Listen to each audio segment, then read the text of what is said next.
welcome to ET Garage. Today's video is going to be about a Harbor Freight 12-ton heavy-duty H-frame shop press.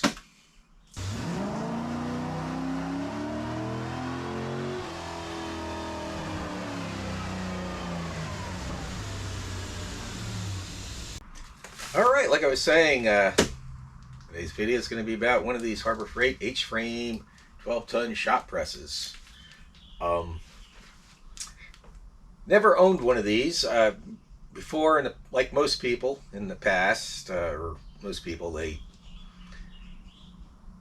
need something pressed, they take it to a shop and have it pressed, or find a friend who has one of these and has it pressed and presses it on that.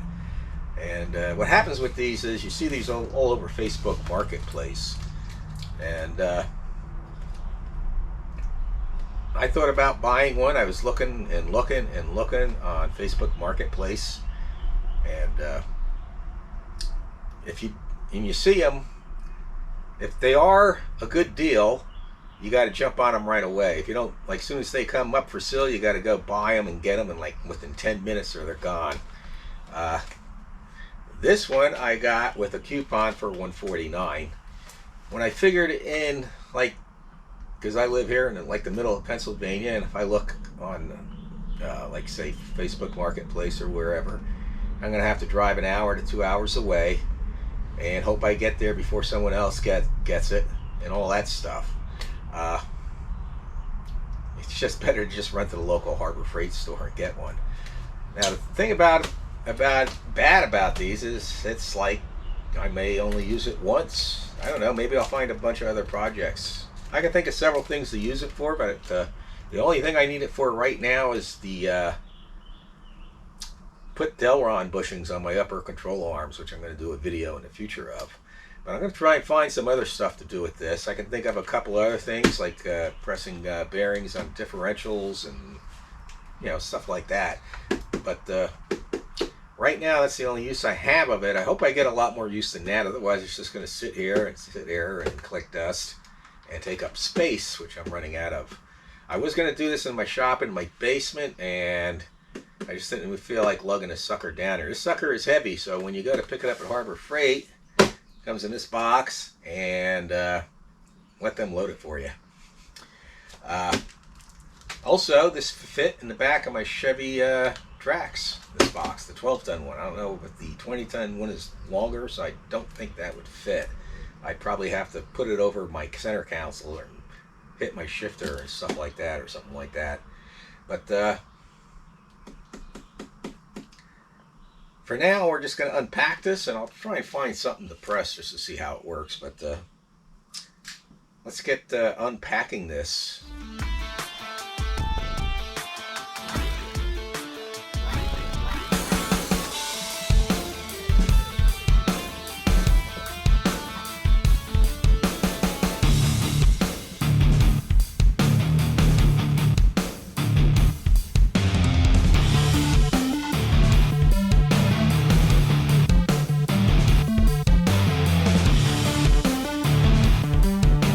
Alright, taking it out of the box, and it was pretty straightforward. Like I said, it's heavy, so be careful. And when you go to assemble it, try to assemble it where you're going to be keeping it. I decided I'm going to keep it back over there, and it recommends that you either mount it to your concrete floor or a wooden floor with 1/2-inch bolts. It does not come with the bolts for anchoring, so those you'll have to supply yourself. Along, if it's concrete, of course, you're going to have to get a concrete drill bit and all that stuff. I'm pretty sure I have the bolts I need in the basement, but I'm not going to worry about that now. My concrete floor in here is a disaster. It's all like broken up and rougher than most Pennsylvania roads. So I'm just going to mount it back there best I can. When I get to it, I don't know if I'm going to mount it in the concrete or not, but I'll get it to it. But anyway, looking through it, for wrenches, you're going to need a 19 millimeter, 17 millimeter, and for these adjustments here, which I believe are for these springs, you will need a 14 millimeter. Now you don't need to use sockets. You can just use open-end box wrench, combination box wrenches. You could probably just use adjustable, but for one thing you will need is these two Allen screws, which are 6mm. As far as I can tell, this is all metric. There might be a SAE equivalent, but that's what I'm using. I'm going to use for the this is metric. Basically what it says is to assemble the base first, the legs, and then put the and then move on to the top. So I'll try and follow these instructions as best I can, and we'll see how it goes. The hydraulic jack, I don't know if this comes with fluid in it. Oh yeah, it does. It seems to. It doesn't say anything. I haven't gotten to the part yet where it says anything about adding fluid, but if it does, I'll let you know. It comes with a jack handle. Yeah, it seems to pump up, so I'm guessing it has jack fluid in it. Normally, whenever you buy a bottle jack, a lot of times they have they come with a separate bottle of fluid a lot of times, but this one does not. It's a pretty nice bottle jack too, by the way. So you have dual use if you ever need a bottle jack. Unmount it and use it as a bottle jack. But let's get on with building this. I'm going to follow the instructions.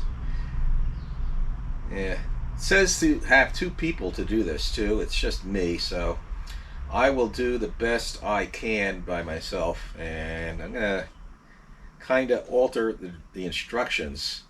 I might instead of trying to balance these legs straight up and down while I put the bottoms on, I will probably mount them laying down on the floor and then just tilt it up. So let's see. I'll do that. Yeah, I think that's what I'm going to do. Let's get going here, I guess.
Alright, that wasn't bad at all.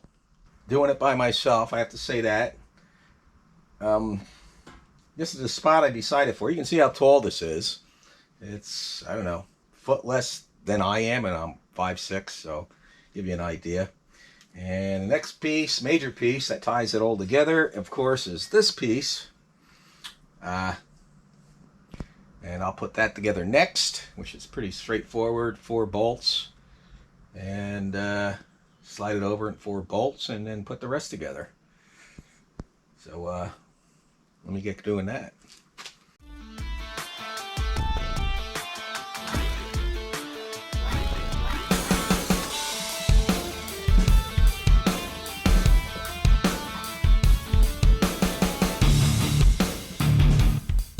Okay, that went on straightforward.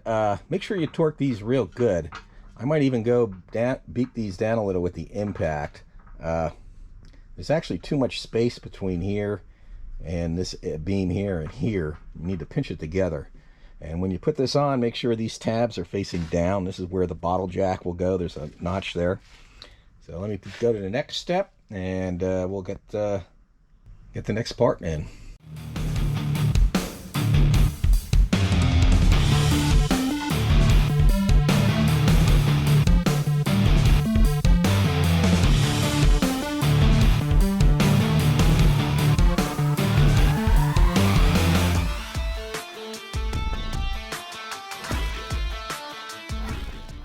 Okay, that was pretty simple. These eyelets here, you put these on here first before you put this in place. Basically, to put it in place, you just turn it to 45, drop it in. Same with this piece here. These eyelets come with a nut, but they don't come with a washer, and they don't show a washer in the diaphragm. I added washers to the bottom of them. I advise you do the same thing. I had washers laying around, so it was no problem. After you mount this jack, you want to put this part of the jack up, and so it goes inside this recess, and that's what holds it in. But these two Allen screws, one here and one on the back, and this handle here, it's better to make it facing the opposite side that you will be jacking. There's also instructions for bleeding the jack. You're supposed to do that before you put it in here. I didn't do that. If I have to, I'll do it later. That's no big deal. Meantime, let's see if I can find something to press. I don't know if I have anything around that I can press out right now, but we'll see if I can find something. All right, the only thing I could find was a wheel hub assembly, and to press out right now at this moment, immediately, is to press out one of these wheel studs. Now, you don't need a hydraulic press to knock these out. You can just take a hammer and hit it, give it a good whack with the bolt peen, and it'll pop right out, usually. A couple of smacks.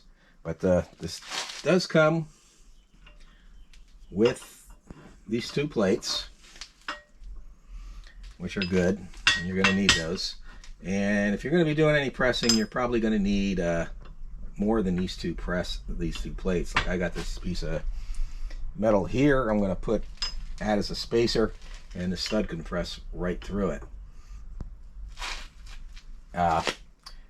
Now the thing is, if I put this up the upper hole, it's too close. I'm just going to do it that way. I'm just going to jack it down. I could put something between here and press it that way, then you got to worry about that popping out. One thing when you're doing this, you're going to probably need more than just these two plates. You're going to need spacers. Like when I go to do those upper control arms, I'm going to have to fab up some pipe or something to press those in. That'll be a separate video. But for now, I'm going to just jack this all the way down and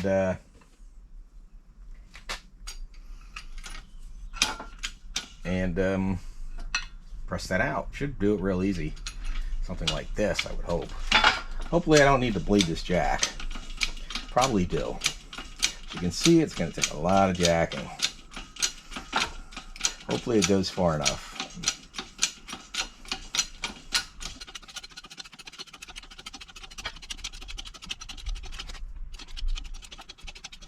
Alright, that wasn't too bad. Now let's see how easy it presses it out. Oh, that's pressing out real easy. I'd say that's better than a bolt peen.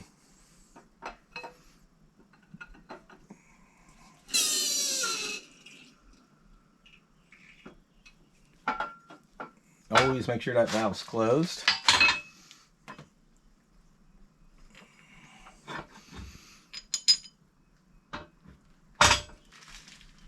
And there we go.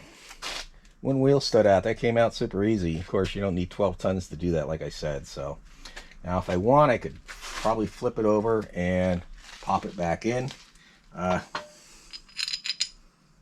Probably not going to do that, but that would probably be more difficult. But let's see. How could I do that? Yeah, that'd work. That I would just add a rod, a long bar sock there or something, and press it back in. But let's just go ahead and wrap up the video. All right, there it is. That was this thing was super easy to put together. I highly recommend that you anchor it in the floor. I still need to do that. It's still pretty sturdy. I think I'm going to take a impact to these though and tighten them up. If you don't have an impact, 1/2 inch wrench, like I use a 3/8 inch wrench, definitely use a uh, half inch wrench with a longer handle, or maybe a breaker bar. I'm going to probably hit this with the impact, tighten that up a little bit more. Yeah, I should anchor it to the floor, at least 2 bolts, because my floor is uneven and it's actually leaning this way. On the bottom bolts, there's longer bolts and shorter bolts on the base. Longer bolts go in the very bottom holes. It's self-explanatory if you go ahead and put one of these together.